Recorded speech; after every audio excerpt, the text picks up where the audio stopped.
السلام علیکم ګرانو هیوادوالو، خدای دې وکړي چې ټول روغ جوړ خوشحاله اوسئ. امید لرم چې ژوند به مو ښه روان وي. یو نوی درس ته ښه راغلاست. نن زموږ درس دی د دوو کسانو په منځ کې محاوره یا کنورسیشن یا خبرې اترې. مخکې له دې چې درس شروع کړو، که چیرې چینل مو سبسکرایب کړی نه وي نو چینل سبسکرایب کړئ او زنګ په علامه باندې کلیک کړئ، آل نوټیفیکیشن باندې کلیک کړئ چې هر کله موږ یو نوی ویډیو شیر کړو نو تاسو ته ورسیږي. او که چیرې زنګ په علامه باندې تاسو کلیک ونه کړئ نو کله چې موږ یو ویډیو شیر کړو تاسو ته خبرداری نه راځي. راځئ چې اوس درس شروع کړو.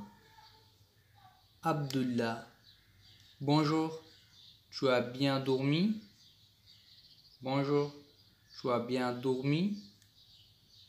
Bonjour, tu as bien dormi? Abdullah لومړنی کس دی او حامد دویم کس دی. عبدالله هغې نه پوښتنه کوي بونژور، سهار مو بخیر. tu as bien dormi، تاسو ښه خوب وکړو. هغې نه پوښتنه کوي tu as bien dormi، تاسو ښه خوب وکړو. حامد oui j'ai bien dormi merci. oui j'ai bien dormi merci. oui j'ai bien dormi merci. oui او j'ai bien dormi معنا ما ښه خوب وکړو، merci مننه. Abdullah, tu prends quoi au petit déjeuner?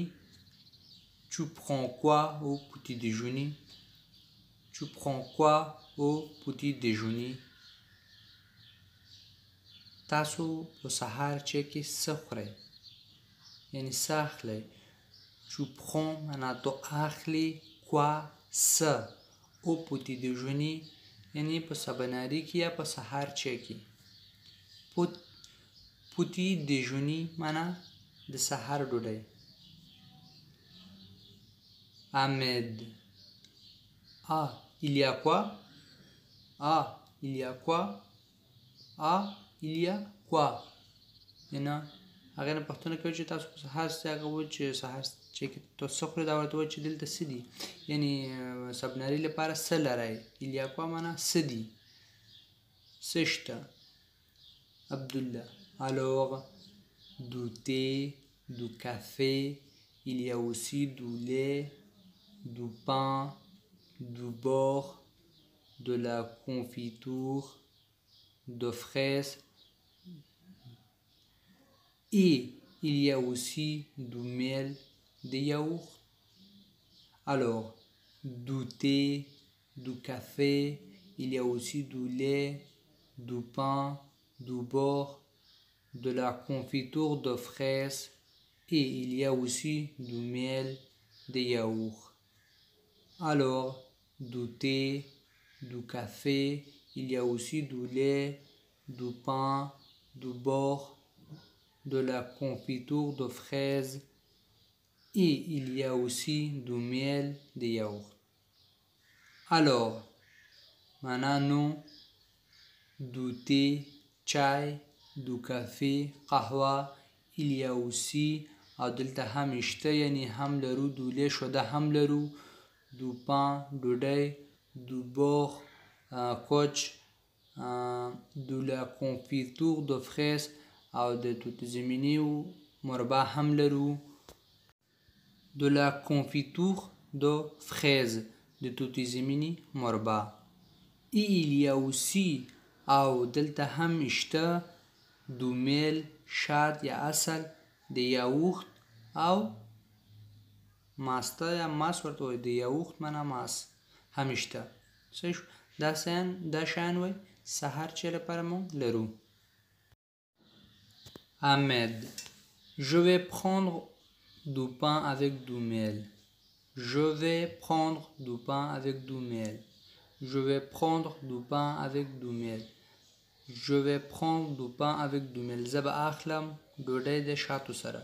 je vais prendre زه به اخلم du pain معنا ډوډۍ avec du miel د شاتو سره. Abdullah, du thé, du café, du thé, du café, du thé, du café, chai, یا قهوه. دو تی معنا چای، دو کافی قهوه. کافی یعنی دو کافی معنا کافی. Ahmed, je prends du thé, je prends du thé, je prends du thé, je prends du thé. چای با اخلم. je prends معنا زه اخلم، دو تی معنا چای یعنی چای بسکم. Abdullah, avec du sucre, avec du sucre, avec du sucre معنا شکر سره یا بوره سره. avec du sucre معنا بوره سره. avec معنا سره du sucre یعنی بوره یا شکر. Ahmed, non sans sucre, non sans sucre, non sans sucre. نه بوره نپرته یعنی بغیر شیرین، همداسې بوره یعنی نخورم. sans sucre معنا بی بوره. Abdullah, voilà une tasse de thé sans sucre. Voilà une tasse de thé sans sucre. Voilà une tasse de thé sans sucre. Voilà معنا داده une tasse de thé یو ګلاس چای sans sucre بغیر بوره یا شکر نه پرته. Ahmed, et toi tu prends seulement de l'eau? Et toi tu prends seulement de l'eau? Et toi tu prends seulement de l'eau?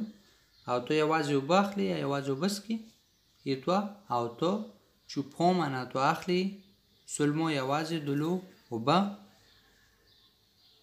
Abdullah, oui, juste un verre d'eau. Non, je plaisante. J'ai déjà mangé. Oui, juste un verre d'eau. Non, je plaisante.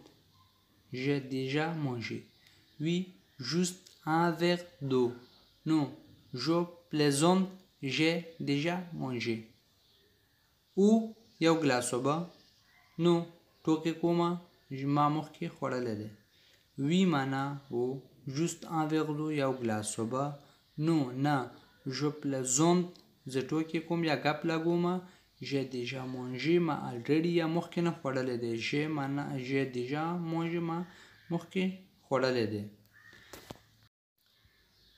دا زمونږ درس و. امید لرم چې ورباندې پوه شوي یاستئ، او که چیرې کوم مشکل لرئ نو تاسو کولی شئ په کمنټ کې راته ولیکئ، او په راتلونکي ویډیو کې یا په کمنټ کې تاسو ته ځواب درکړم انشاءالله.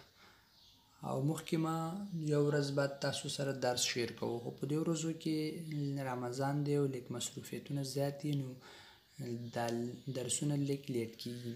انشاءالله چې د رمضان ختم شي بیرته هماغه پخوانی حساب سره درسونه شیر کوم، چې یو ورځ بعد به تاسو ته یوټیوب کې او فیسبوک کې هم تاسو سره درس شیر کوم. او بس رمضان کې خو تاسو ښه پوهېږئ چې انسان لږ سست کېږي او لږ کارونه دې خواخوا وي، او که ویډیو کې لږ اواز یا تلفظ کې لږ مخکې وروسته کېږي، بس بخښنه غواړم ځکه چې رمضان دی. نو انشاءالله رمضان نه وروسته به ګورو د خیره سره. راتلونکي ویډیو پورې په خدای مو سپارم. په مخه مخه.